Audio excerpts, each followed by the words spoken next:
The lowest weekly murder count in 24 years.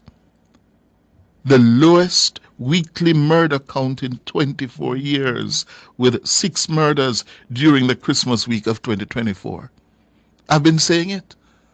We in the newsroom are no longer reporting there were 6 murders in the last 24 hours, or 54 people were killed over the last 3 days or week.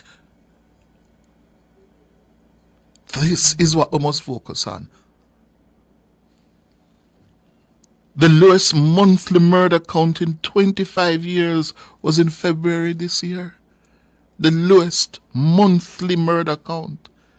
The lowest quarterly murder total in 25 years was in the first quarter of this year.